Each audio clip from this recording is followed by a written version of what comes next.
Hi friends, this is Rahul Setia from fasteners king private limited. आज जो हम बात करने वाले हुए हैं, ऐसे कौन से 5 ब्लंडर्स हैं जो लोग यूजुअली करते हैं and they regret later while fixing chemical fasteners और केमिकल रीबारिंग।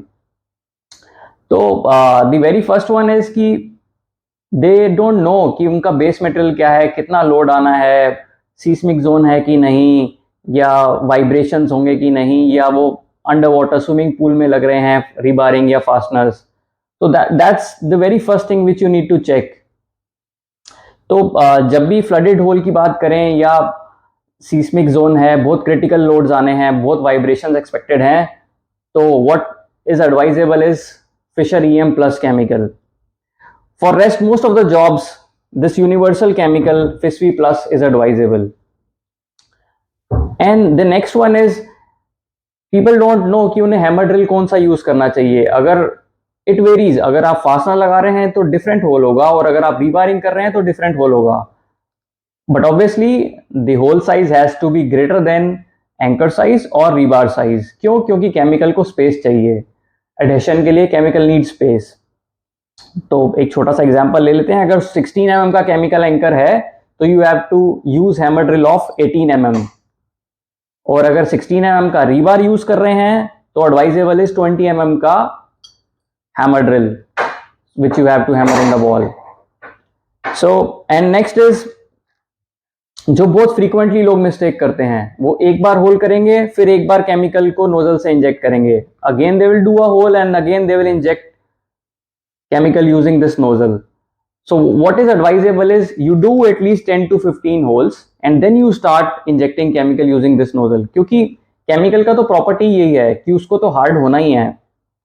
तो क्या होगा, इट्स अ मिक्सर. अगर आप देखेंगे इसके अंदर एक मिक्सर है रेड कलर में, फिशर का ये नोजल है, तो इसमें केमिकल मिक्स होता है. तो ऑब्वियसली जब वो मिक्स होगा, इमीडिएटली मिक्स होते ही उसका प्रॉपर्टी है कि उसे हार्ड होना है, क्योर होना है, तो ये नोजल वेस्ट हो जाते हैं. इसीलिए what is advisable is you do 10 to 15 holes together and then you start injecting chemicals and inserting your chemical fasteners along with it. And next is people don't know कि अगर chemical fastener आप use कर रहे हैं, आपने hammer drill use किया wall में, तो जो डस्ट रह गया उसके अंदर, that is very very critical to remove. अगर उसमें आप यूज कर सकते हैं, ये जैसे hand held blow out pump है, ये एक मैनुअल ब्लो आउट पंप है, इसके आप इलेक्ट्रिक वर्जन भी यूज कर सकते हैं. अगर आपके साइट पे इलेक्ट्रिसिटी का इशू है then you have to go for this manual blow out pump. और अगर इलेक्ट्रिसिटी का कोई ऐसा इशू नहीं है देन एडवाइजेबल इज आप एक इलेक्ट्रिक ब्लोअर यूज करें. बॉश वगैरह के काफी अच्छे आते हैं.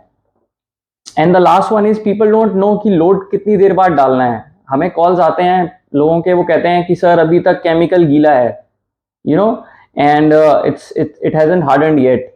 तो उसका अगर आप देखें तो फिशर के हर बॉटल के ऊपर they have pasted this setting time and curing time. तो सेटिंग टाइम से हमारा मतलब है कि केमिकल इमीडिएटली ड्राई कब तक हो जाएगा. अगर हम FISV प्लस की बात करें, जो दिल्ली के टेम्परेचर के according 30 to 40 degree Celsius Delhi का टेम्परेचर रहता है यूजुअली इन समर्स, तो इसका setting time is just 2 minutes. और इसका curing time, with curing time I mean when the chemical will achieve its maximum load taking capacity, that is only 35 minutes. तो ये वाला chemical is very quick setting chemical, और epoxy chemical takes little longer time. और इसका जो usually setting time है that varies between 20 to 30 minutes, and इसका curing time is 4 hours if we look at Delhi temperature. So I hope you will not make those mistakes. Thank you. Bye bye.